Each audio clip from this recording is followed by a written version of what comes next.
Welcome to COIS ADMN 1620, Introduction to Information Systems. This is Chapter 5. Learning Objectives. Discuss ways that common challenges in managing data can be addressed using data governance. Identify and assess the advantages and disadvantages of relational databases. Define big data and discuss its basic characteristics. Explain the elements necessary to successfully implement and maintain data warehouses. Describe the benefits and challenges of implementing knowledge management systems in organizations, and understand the processes of querying a relational database, entity relationship modeling, and normalization and joins. Chapter outline. 1. Managing data. 2. The database approach. 3. Big data. 4. Data warehouses and data marts. 5. Knowledge management. And 6. Appendix, fundamentals of relational database operations. Opening case. Fitbit data is being used as evidence in the courtroom.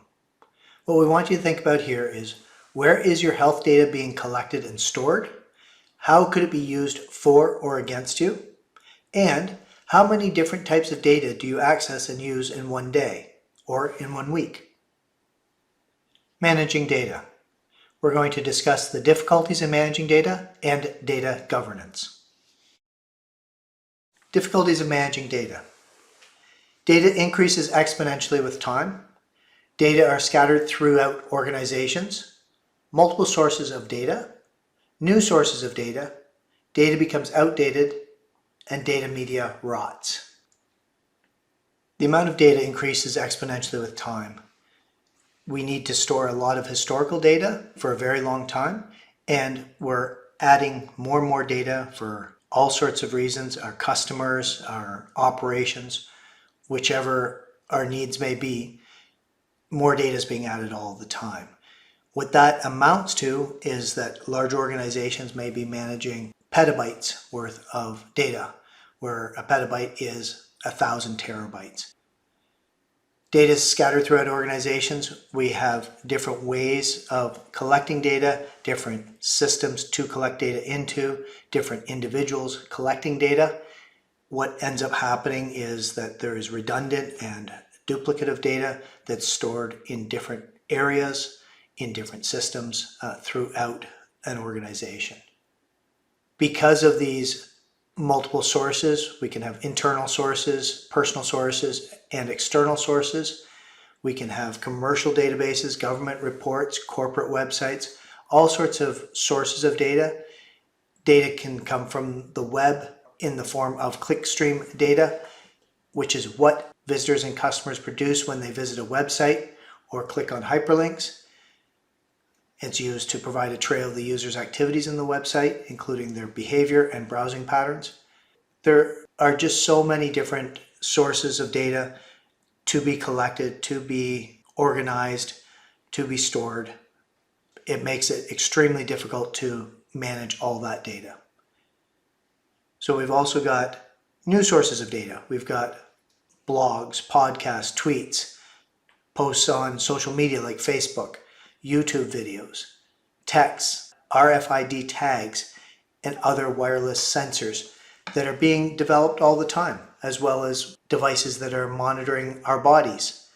There's all these new sources of data that are being created.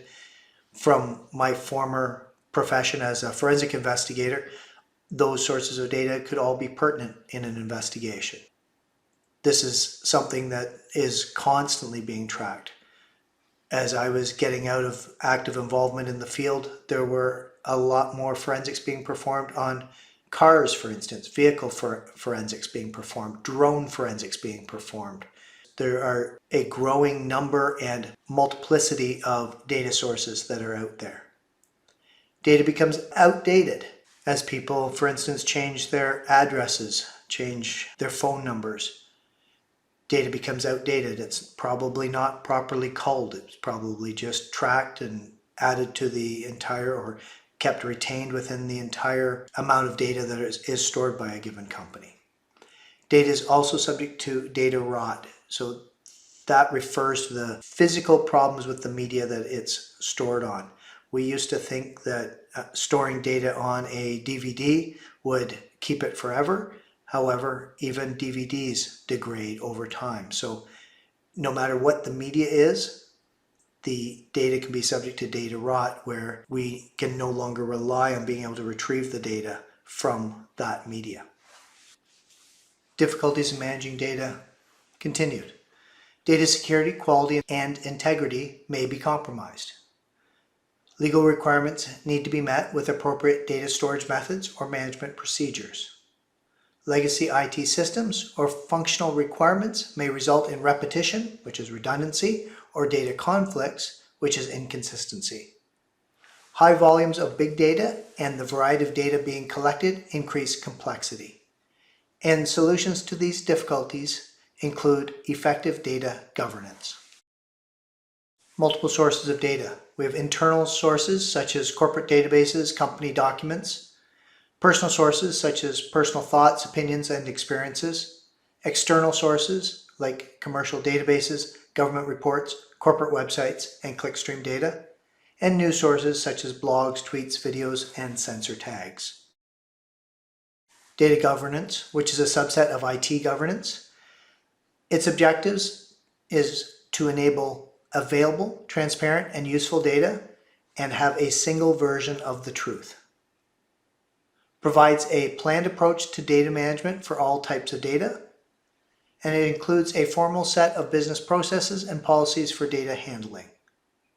It requires well-defined, unambiguous rules, both manual and IT, to avoid functional inconsistency. Its rules address creating, collecting, handling, and protecting data. Master data management, which is a part of data governance. Its focus is on master data in all business processes. The goal is to effectively store, maintain, exchange, and synchronize master data. The intentions include providing consistency, accuracy, timeliness, and up-to-date master data. Transactional data and master data. Transactional data represents activities or events, such as a payroll check or a customer invoice. They're stored in transaction files or as tables as part of a database. Master data, on the other hand, are a set of core data such as employee name, address, customer name, or customer credit limit that are applied to multiple transactions. They're stored in a master file or as tables as part of a database. Legislation can affect data archiving requirements. Legislation has an effect on data storage and security. In Canada, the Personal Information Protection and Electronics Document Act, PIPEDA, which we've talked about previously, came into effect on January 1st, 2004. In the US, it's the Sarbanes-Oxley Act, which came into effect in July of 2002. There's also Canada's anti-spam legislation, which we have talked about in chapters 3 and 4, which came into effect July 1st, 2014, which means organizations need to track specific consent to send emails. The database approach. We're going to talk about the data hierarchy and the relational database model.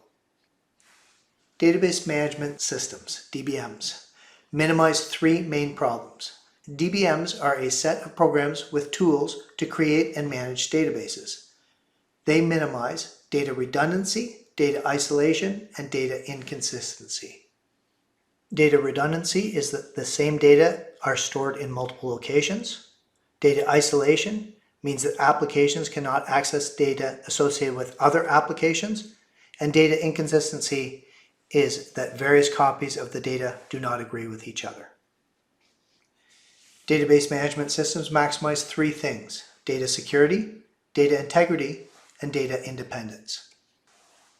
Data security is enhanced because data is put in one place in databases, so there's a risk of losing a lot of data at one time. So databases must have extremely high security measures in place to minimize mistakes and to deter attacks. Data integrity, data meet certain constraints. For instance, there's not alphabetic characters in your social insurance number. There's not letters in your phone numbers. Data independence.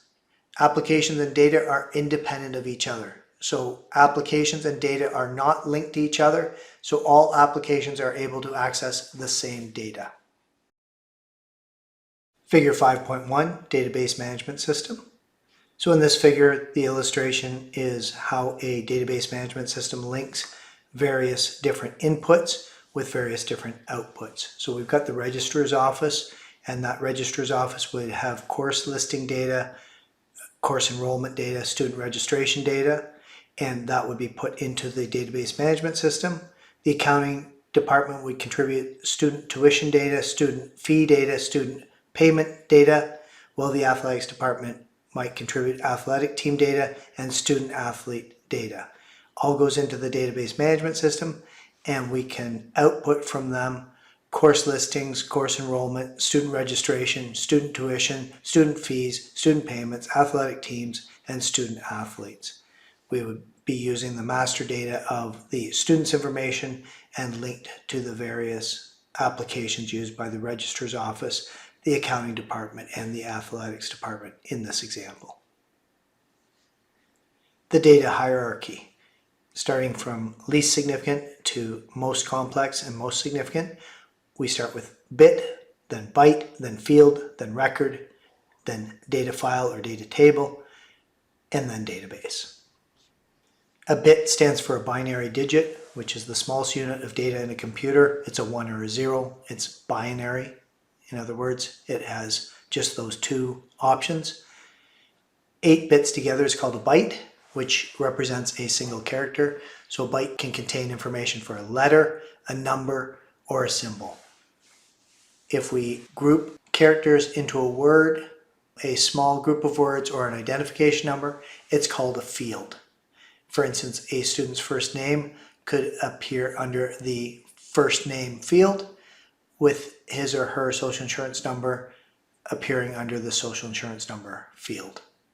Fields can also contain data other than text and numbers. They could contain an image or some other form of multimedia. A motor vehicle licensing department could have a driver's photograph in a field. A logical grouping of related fields becomes a record. A logical grouping of related records is called a data file or a data table. A logical grouping of related files becomes a database. Figure 5.2, hierarchy of data for a computer-based file. So this illustration just shows the preceding slide's information so that we can see it visually. We've got a university database, and on the left we've named the various areas. So we've got a file with a single record shown with a couple different fields, bytes within the field and bits within the bytes. So the equivalent, if we look in the student file, is we've got a John Jones MIS as a record. We've got the name field being John Jones, the major field being MIS, and then we're taking a byte out of the field. In one case, we're taking the J, which is binary 1001010, and in the other case, we're taking the byte out of the first character of the major, which is the M, and then we're taking bits from the M. We're just showing a 0 or a 1 being specific bits, so the 8 bits forming the byte there.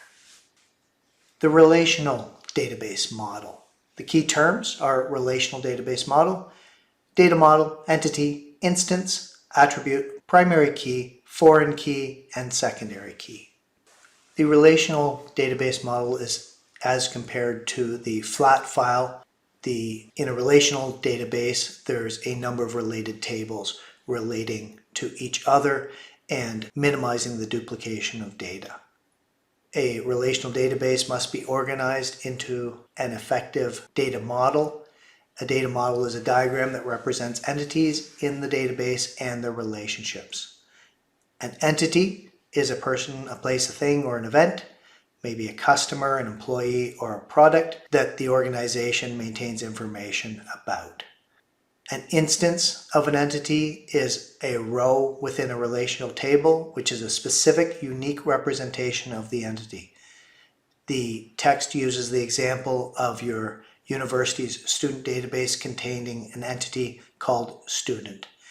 An instance of the student entity would be a particular student. Each characteristic or quality of a particular entity is called an attribute. So if our entities are a customer, an employee, and a product, the entity attributes would be the customer name, the employee number, or the product color. Every record in the database contains at least one field that uniquely identifies the record so that it can be updated, retrieved, and sorted. That is called the primary key. A student record in a Canadian university would use a unique student number as its primary key. A social insurance number could have been the primary key for a student record or for other records kept by the government. A foreign key is a field or a group of fields in one table that uniquely identifies a row in another table. So a foreign key is used to establish and enforce the link between two tables. A secondary key is another field that has some identifying information, but it doesn't typically identify the record with complete accuracy. The example used in the text is a student's major might be a secondary key if the user wanted to identify all the students majoring in a particular field of study. It's not the primary key because it doesn't uniquely identify an individual student. Figure 5.3, student database example. This is, in my opinion, a fairly poor example of a student database. What it's actually showing you is a single table, but this is simply a single table that is one of many in a student database. So I've inserted a different picture here in the same slide, and this shows in an Access database the relationships in the various tables. So each one of those rectangular boxes is a table like you just saw previously, but now we are seeing the relationships between all the different tables in the database.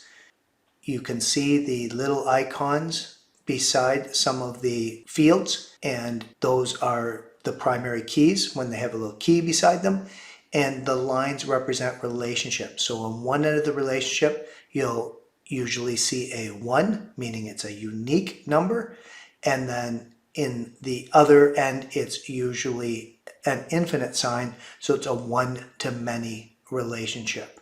So what we're seeing here is that if we look at the invoices table, for instance, the primary key is going to be the invoice number. That makes sense in the invoices table, right? We've got order IDs that link back to the order table, which is the unique ID in the order table. We've got an infinite symbol in the invoices table beside the order ID, meaning we could have many orders. And we go back to a single order in the order table because it's going to track back to a single order.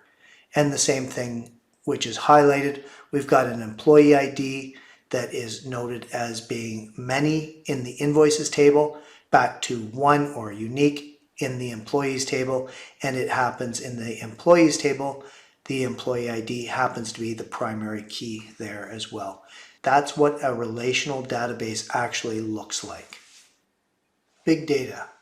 We're going to talk about defining big data, characteristics of big data, issues with big data, managing big data, putting big data to use, and big data used in the functional areas of the organization. Defining big data. Definition number 1, source, Gartner Research. Diverse, high-volume, high-velocity information assets that require new forms of processing to enable enhanced decision-making, insight discovery, and process optimization. Definition 2, the source, Big Data Institute. Exhibit variety, includes structured, unstructured, and semi-structured data, are generated at high velocity with an uncertain pattern, do not fit neatly into traditional structured relational databases, can be captured, processed, transformed, and analyzed in a reasonable amount of time only by sophisticated information systems. Big data generally consists of traditional enterprise data, customer information general ledger data, machine-generated or sensor data, so smart meters, automobiles can be generating that kind of data, social data like customer feedback, microblogging, images captured by billions of devices around the world, such as digital cameras, camera phones, medical scanners, and security cameras. Characteristics of big data. It's characterized by three things: volume, velocity, and variety.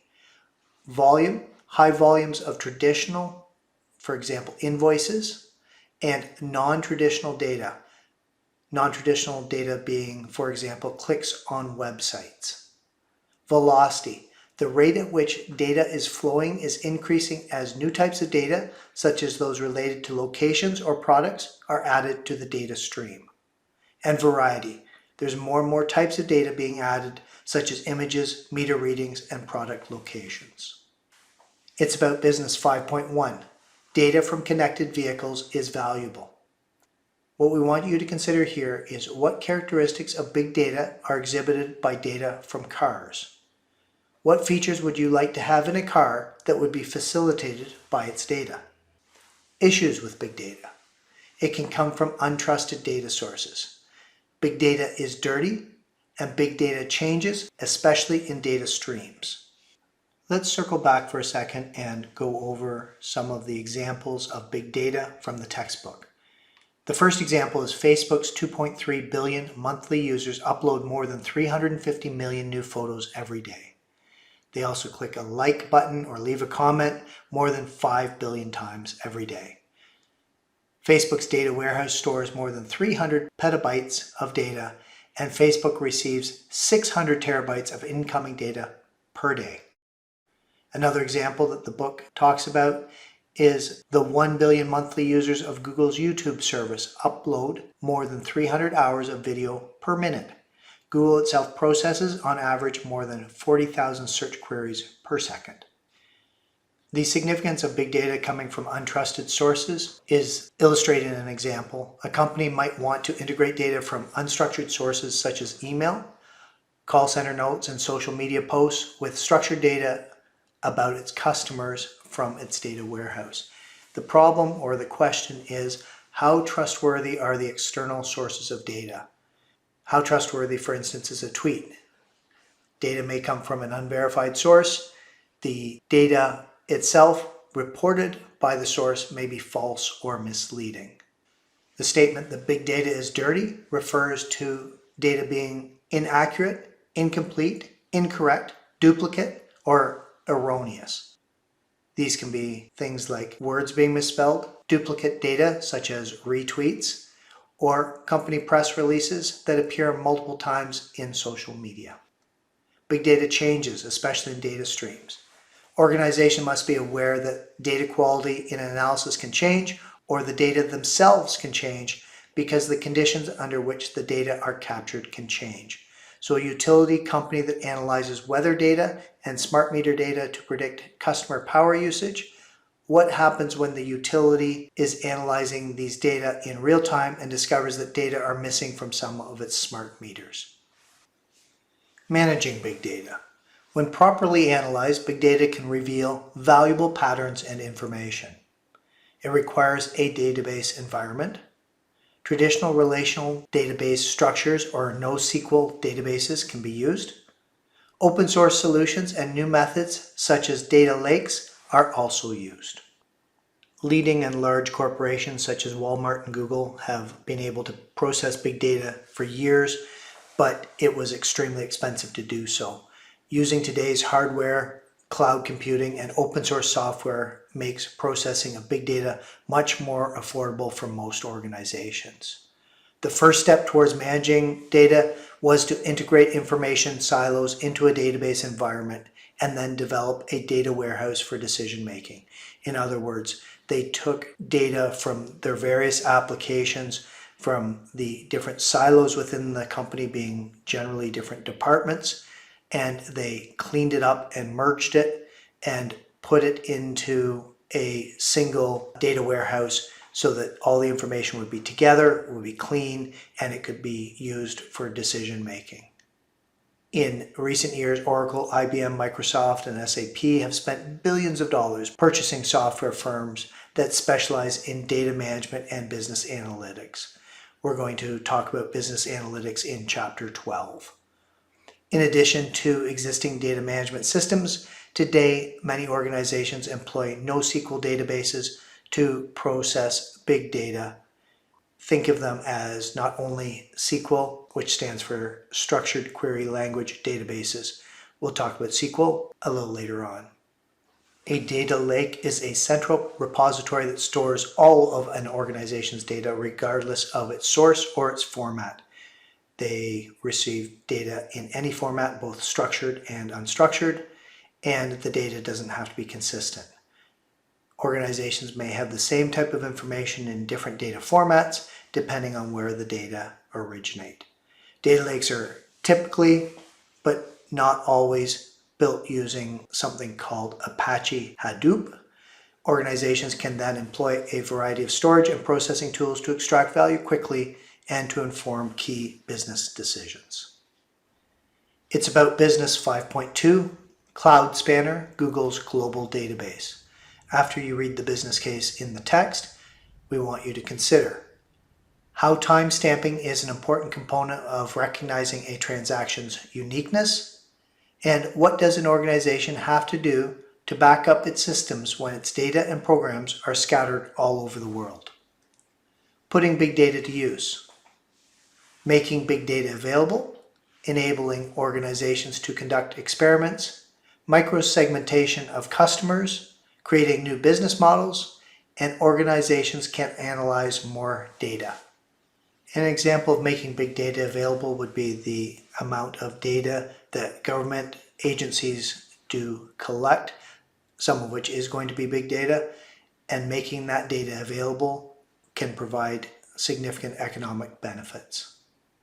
Enabling organizations to conduct experiments means that organizations are able to use big data to improve their performance by conducting controlled experiments. Amazon, for instance, might experiment by offering two slightly different looks on its website.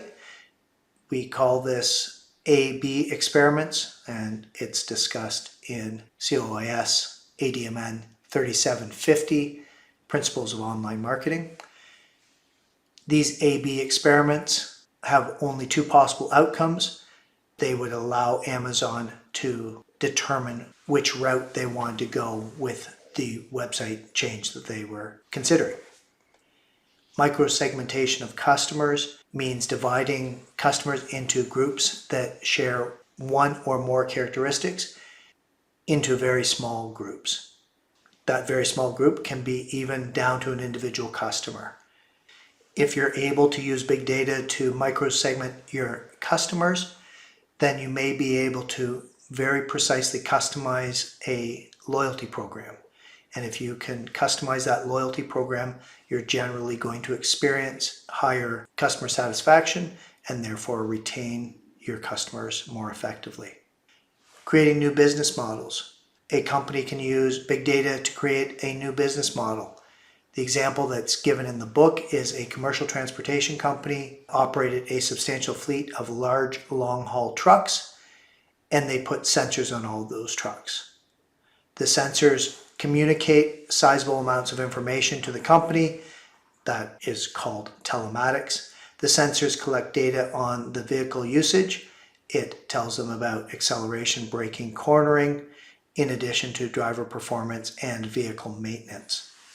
When the company analyzed the big data with all this different sensor input, they were able to improve the condition of the trucks through near real-time analysis, and they could suggest preventative maintenance, and they were able to improve the driving skills of its operators by analyzing their driving styles. Organizations can analyze more data. Organizations are able to process all the data related to a particular situation or phenomena, so they don't have to just do sampling. Random sampling has been used in the past. It works well, but it's not as effective as analyzing the entire data set. If you're able to analyze the entire data set, then you're going to achieve a lot more accuracy. Big data used in functional areas of the organization. Human resources could use big data, for instance, in managing employee benefits or in recruitment. Product development could use big data to capture customer preferences for use in product design. Operations can use big data for efficiency improvements. Marketing could use big data for targeting efforts through improved customer understanding. We already talked a little bit about that. Government operations can use big data for something like traffic monitoring. Data warehouses and data marts. So we're going to talk about describing data warehouses and data marts and a generic data warehouse environment. Describing data warehouses and data marts. A data warehouse is a repository of historical data organized by subject to support decision makers in the organization. A data mart, on the other hand, is a low-cost, scaled-down version of a data warehouse designed for end-user needs in a strategic business unit or individual department. So a data mart serves a narrower, smaller purpose. A data warehouse we've already talked about as being something that the big companies were able to do because they had the resources to do that previously. Figure 5.4 data warehouse framework. Here we've got the various inputs on the left-hand side, point of sale system, ERP, legacy systems, miscellaneous and external web documents, all going into the enterprise data warehouse. We've got supply chain data coming in and the extraction, transformation, load of ETL, meaning what we need to do is clean up the data, make it something that's useful and consistent so that we can search fields properly. So there's a metadata repository. Metadata is data about data. An example of metadata would be EXIF data on a picture. When you take a picture with your phone, unless it's disabled, there's EXIF data that's attached to that picture, and that can tell things like where that picture was taken, what lens you used, what focal length was used, what version of phone, those sorts of things. So that's what metadata is. So we've broken out in this diagram our data warehouse into some usable smaller chunks of data marts so that individual silos can use them. And then we use middleware, meaning other software that can be used to transform, analyze, sort the data, and then it outputs to the various users that you can see. Basic characteristics of data warehouses and data marts. They're organized by business dimension or subject. They use online analytical processing or OLAP. They're integrated, they're time variant, they're non-volatile, and they're multi-dimensional. When we say that they're organized by business dimension or subject, what we mean is that the data is sorted by customer, vendor, product, price level, region, ways that make sense. They're different than from the transactional system where data is organized by business process, such as order entry, inventory control, accounts receivable, invoicing. Use online analytical processing. OLAP is a very powerful tool or set of tools that can do the analysis of accumulated data by end users. We're going to talk more about OLAP in Chapter 12. When we say the data are integrated, data are collected from multiple systems and then they are brought in around subjects. Like we said earlier, they're organized by subject or by business dimension, but the sources are from multiple different areas that we're getting them, and we integrate them and sort them by subject or by business dimension. Time variant. Data warehouses and data marts do maintain historical data. Transactional systems are going to be purged over time. There's only going to be so much room within them, and you're going to see, say, the last 3 months of sales or the last year of sales. They're definitely limited by time.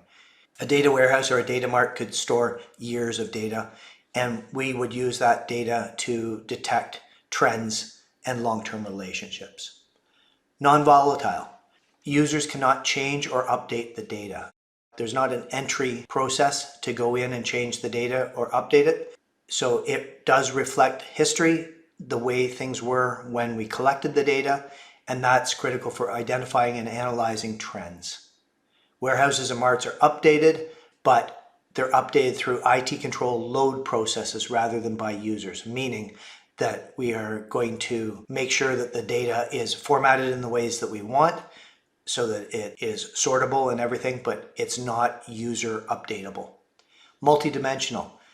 Data warehouses use multidimensional data structure. We talked about relational databases and how they store data in two-dimensional tables. Data warehouses store data in more than 2 dimensions. So they're said to be multidimensional. A common representation for the multidimensional structure is the data cube. Circling back to OLAP, it is really good at searching and finding results from data cubes. Again, we'll talk about that later. A generic data warehouse environment includes, this is going to be a bit of a recap on figure 5.4 that we've already discussed, but it includes source systems that provide data to the warehouse or data mart, data integration, technology that processes and prepare the data for use using SQL, custom software or software packages, storing the data, which is handled by a variety of architectures such as a data warehouse or functional data mart. And the data mart, again, as a reminder, may just pertain to finance or human resources or some other silo within the company. Metadata, which is data about data, such as a data dictionary that provides access descriptions and rules, also includes update schedules. Data quality issues. Data cleansing needs to be used to ensure data meets users' needs. Business intelligence governance, establishing people, committees, and processes to maintain the data warehouse and provide the changes in data types or processing. And users, business value for users rises when data can be accessed quickly and easily for analysis or consolidation. Figure 5.5, relational databases. This is a representation of relational databases for 3 years, 2018, 2019, 2020. The important thing to note is that it's two-dimensional. There are rows and there are columns. Figure 5.6, data cube. This is the same data, but it is shown in a 3-dimensional display with the years being shown across the x-axis, the type of equipment, nuts, screws, bolts, washers, being shown across the y-axis, and the z-axis being the area, east, west, and central. Figure 5.7, equivalence between relational and multidimensional databases. This shows the various tables versus the way they're represented in the data cube. It's important to note that we say that a data cube is 3 or more dimensions. We just don't have a good graphical way of representing more than 3 dimensions. It's about business 5.3, data lakes. We want you to consider what are some examples of the types of data that could be in a data lake. What might organizations need to do before using data from the data lake that came from multiple sources? For example, comparing different types of data. Knowledge management. We're going to talk about concepts and definitions, knowledge management systems, and the KMS cycle. Concepts and definitions. Knowledge management is a process that helps manipulate important knowledge that comprises part of the organization's memory, usually in an unstructured format. Knowledge is also known as intellectual capital or intellectual assets. Explicit knowledge is objective, rational, and technical. Tacit knowledge is subjective or experiential. Explicit knowledge is easy to record and capture and pass along. Tacit knowledge is more knowing how a process works or information that is very difficult to capture for a company to pass along. Knowledge management systems, KMS. The use of modern information technologies, the internet, intranet, extranet databases to systemize, enhance, and expedite intra-firm and inter-firm knowledge management. Make best practices in managing knowledge accessible to employees. It's as simple in some cases as naming conventions. If people are storing files in a disorganized way and there's not an equivalent naming convention, it's very hard for someone else to find the files. That's a very simple example, but a very powerful one. Figure 5.8, the knowledge management system cycle. So we create, then capture, then refine, store, manage, disseminate knowledge. And it is a continuous cycle. 5.6, Appendix, fundamentals of relational database operations. We're going to talk about query languages entity relationship modeling, normalization, and joins. Query languages. We have two types: structured query language, or SQL or SQL, and query by example, QBE. SQL is the most popular query language. It's used to interact with a database. It uses three components generally: select, from, and where. The text gives a good example. If you were looking in the student database, you would select student name from student database where grade point average is greater than 3.4. And then the SQL query would return the students that met that criteria. The other way to find information in a database is to use query by example. And in that case, you fill out a grid or template, which is also known as a form, to construct a sample or a description of the data desired. It is done more quickly and more easily using drag and drop than using the same SQL command. The more sophisticated users and the more robust users are definitely going to use SQL commands to do the queries though. Entity relationship modeling. We have an entity relationship diagram, ERD. We have business rules, a data dictionary, relationships, which are unary, binary, ternary, and we have cardinality, which goes to connectivity. When designers create databases, they go through a process of using entity relationship modeling and using an entity relationship diagram. Entity relationship diagrams consist of entities, attributes, and relationships. And to properly identify these three things, entities, attributes, and relationships, database designers first identify the business rules for the particular data model. Business rules are descriptions of policies, procedures, or principles in an organization that stores and uses data to generate information. Business rules are derived from a description of an organization's operations, and they're used to help and create and enforce business processes in that organization. Entities are pictured in rectangles, and relationships are described on the line between two entities. The attributes for each entity are listed, and the primary key is underlined. The data dictionary provides information on each attribute, such as its name, if it's a key or part of a key or a non-key attribute, the type of data expected, whether it's alphanumeric, numeric, dates, whatever, and valid values. Data dictionaries can also provide information on why the attribute is needed in the database. Relationships illustrate an association between entities. The degree of the relationship indicates the number of entities associated with that relationship. A unary relationship exists when an association is maintained within a single entity. A binary is two entities. A ternary exists when three entities are associated. Connectivity and cardinality are established by the business rules of a relationship. Cardinality is the maximum number of times an instance of one entity can be associated with an instance of the related entity. Cardinality can be mandatory single, mandatory many, or optional many. Figure 5.9, cardinality symbols.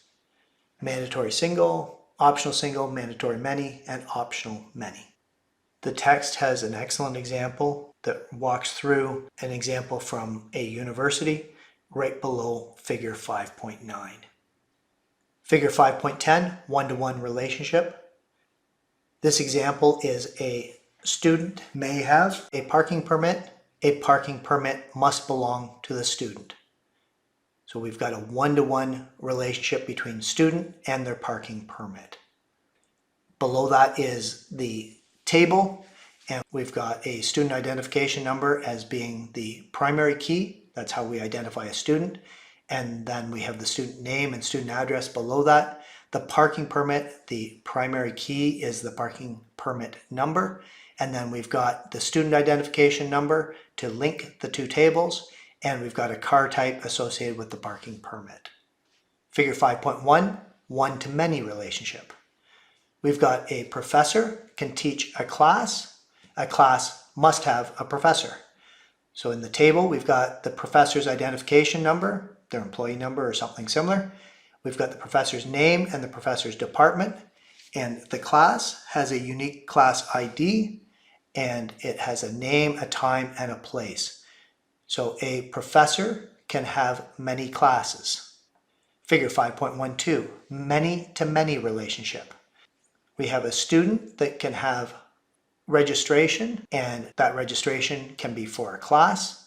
The class has a registration, the registration has a student. So in the three tables that we've got a student with the student identification number as the primary key, that we also know the student name and student address. We've got registration, and it's got a couple of keys, student identification number and the class ID number that links to the table before and the table after, and we've got a registration date associated as well.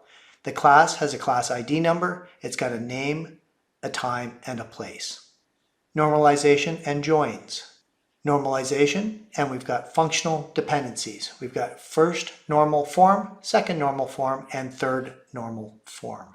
Normalization is a method for analyzing and reducing a relational database to its most streamlined form to ensure minimum redundancy, maximum data integrity, and optimal processing performance.